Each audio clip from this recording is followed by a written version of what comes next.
story has been told, the steps have been danced, and the songs have been sung. What a time we've had on this Broadway stage. Preach now. On this great, bright way, telling this tale of this extraordinary black man and phenomenally black women. This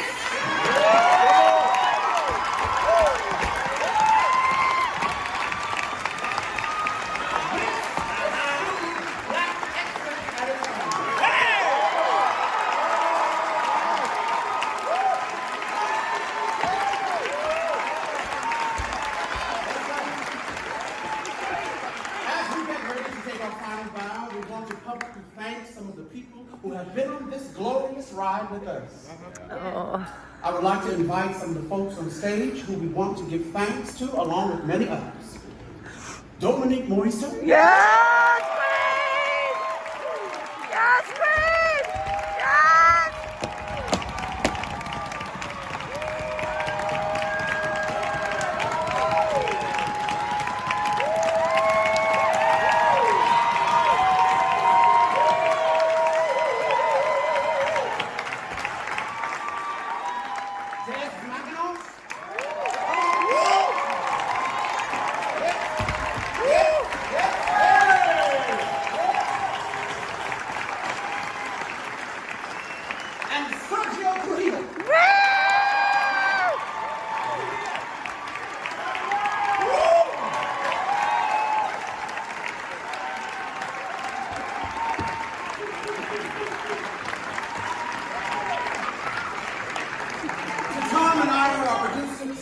Thank you for bringing this iconic story to the Broadway stage.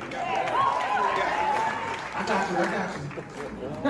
Linda Stewart, our associate producer, thank you for making sure that the word was out to everyone about this show, especially our black kings and queens. Des McEnroe, thank you for directing and giving us the space to find where these legends live in our bodies so that we could authentically pay homage to them. Sergio Trujillo. These steps. These steps.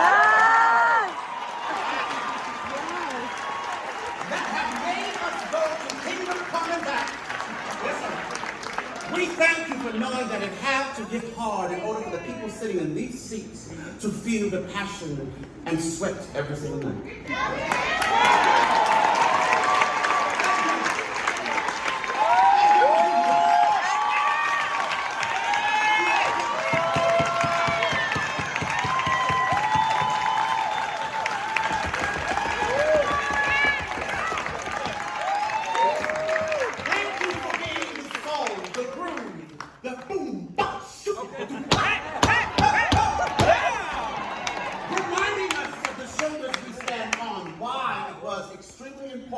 That each step mattered.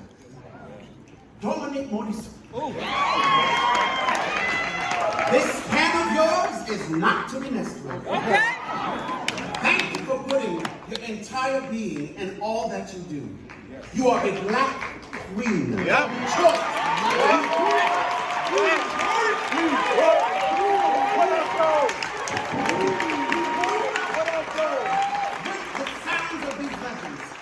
So God saw it fit that it only be right for someone who truly understands the authentic sound and feeling to tell this story. Yeah. We are so grateful God chose you. Yeah.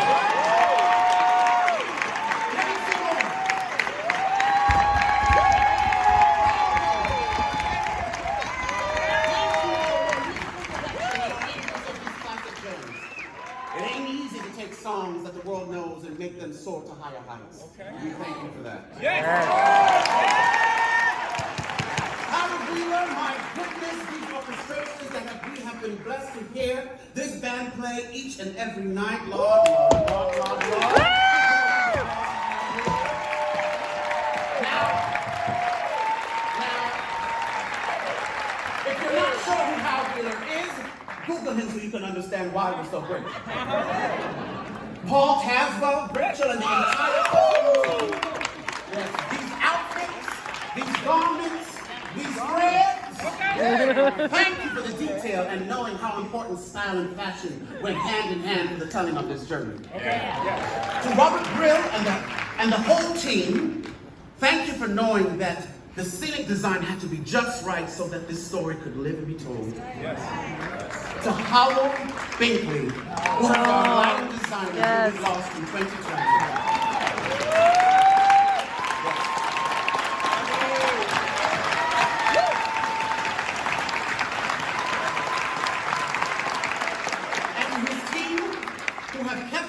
Alive. Thank you for making sure every light was in the right place so that we on this stage shine to our fullest potential. Howard Binkley, we speak your name. Steve Kennedy, and to the entire sound team, thank you for making sure our audience heard every lip, no note. Yes. Line and musical sound. Y'all listen. To Tara Rubin casting and Mary Shirley. Thank you for bringing this power. Thank you for bringing this power. One on this stage and all who have been a part of this journey together. You really brought together some magical group of people. To Peter Green and the entire production design team, thank you for projecting us into the world of Detroit and Motown night after night. To Charles G. Leponte and the entire hair and wig team, thank you for making it. Yes. Thank you for making our grooves, our hair hot, and making the audience believe that this was our real deal. Steve Rankin, our fight director, thank you for making sure that we were safe while we did some of the most sensitive parts in this story. To our company management, COVID-safe management team, and general management team, thank you for keeping us safe and informed. To our entire stage management team, thank you for having our backs. Going to bat for us, making those tough decisions, and above all, making sure we were safe on and off this stage. Let me tell y'all something. Their jobs ain't easy. Okay. We've been very blessed with this team, so we thank you. Yeah. to front of house, ticket booth, merch. Yes.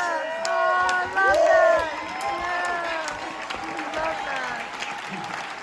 All of the folks you, the audience, don't get to see that makes this show run very smoothly. Yeah. We thank you for all that you've done.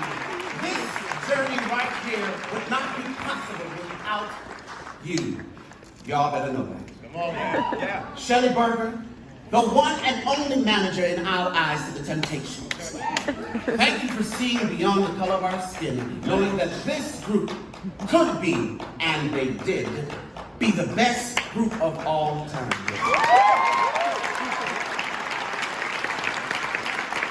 Otis Williams. Yes.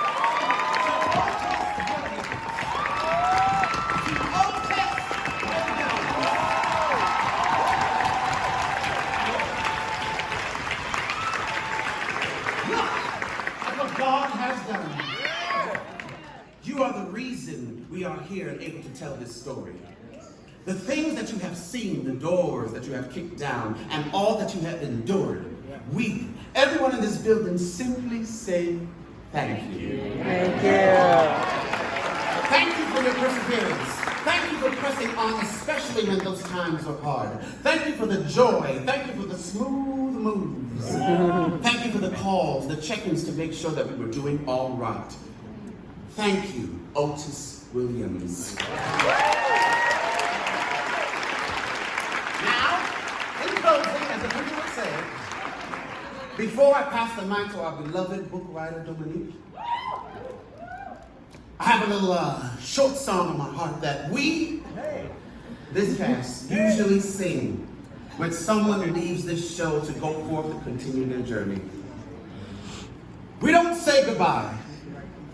We say, may his peace be with you till we meet again. And it goes something like this. May his peace be with you till we meet again. May his peace be with you till we meet again. Will we reach that distant shore? Sing it if you know it. And we'll shed a tear no more. May he give you strength to endure till we meet again. Till we meet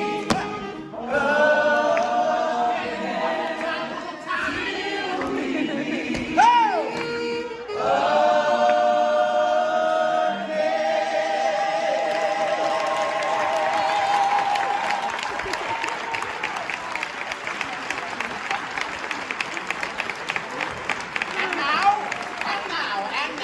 now, to give the benediction, please give a roaring sound.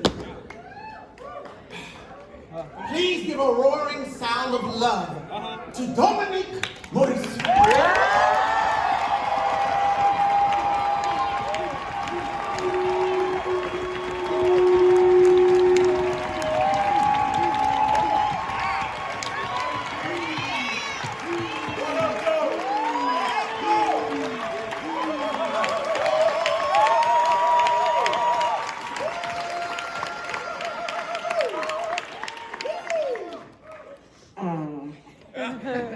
It's hot as hell.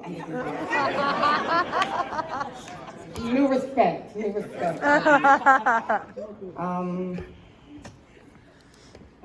When Des McAnuff and I the second time we met with Dr. Otis Williams and Shelley Berger, it was at a different place than the first time. The first time was at Otis Williams' home.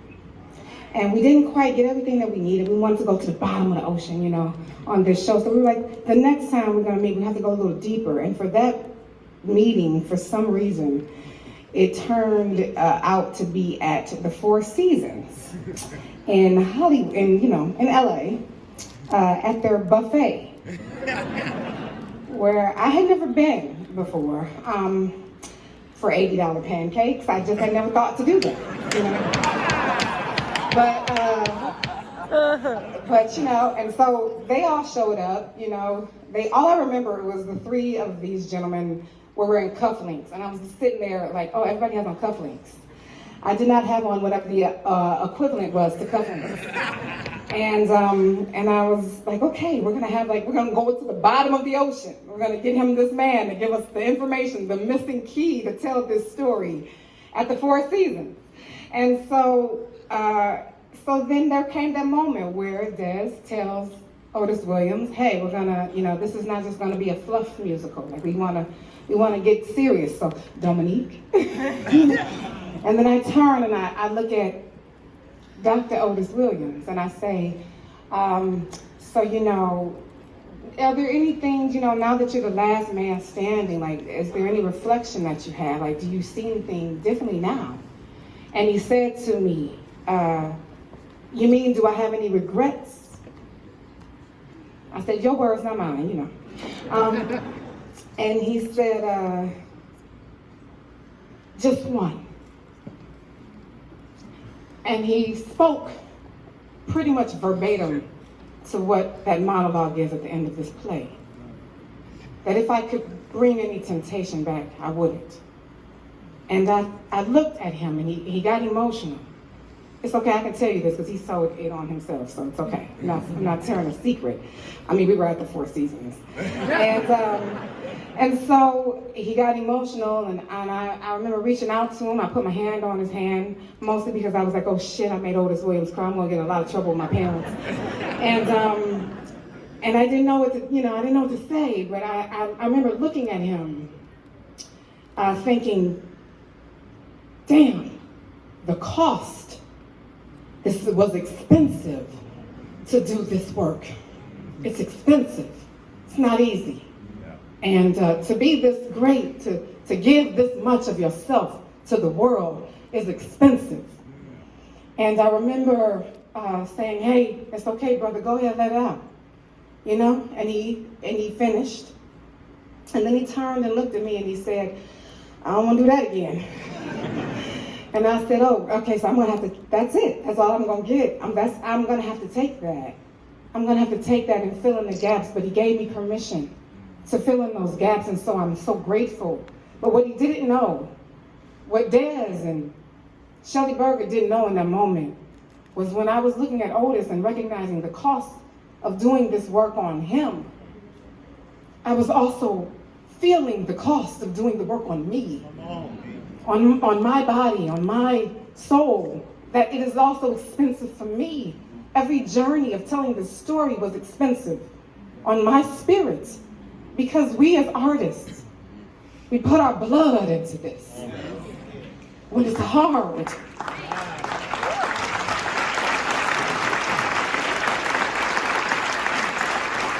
we sacrifice on the way up the mountain, and we lose people along the way. Some of these artists standing on this stage got on this stage after losing people significantly in their lives. And they came out here to do the work that is the healing work that we signed up to do. And so I remember that cost, because I remember what it takes to become a show that breaks box office records at every theater that has ever stepped foot in, including this one. And it costs something to break those records and to come through the plague, yes, to do this art and to celebrate with you. And so we thank you. Yes. I remember when meeting John Lewis in DC, the late, great hero, John Lewis. And when he saw this show, he came and he talked to each one of us, and he looked at me and he said, without Motown music, the civil rights movement would have been a bird with no wings.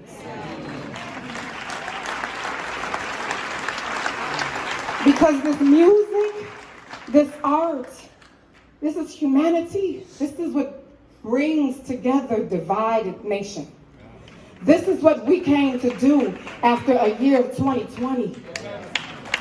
After protests and playing, we came back together again to be better, to put this kind of work back on the stage, on this kind of stage is significant. And so I just want to say thank you.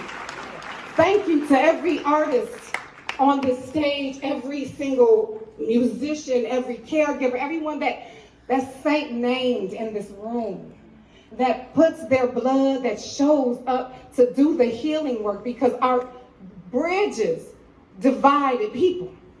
And all I ask of you as we work our way up the mountain, because we never know who's listening to our musical and hating us. We never know who's singing along. We never know what's going on in the world. But when we're in this theater, when we're in this room together, we are a common heartbeat. We are a united people. And so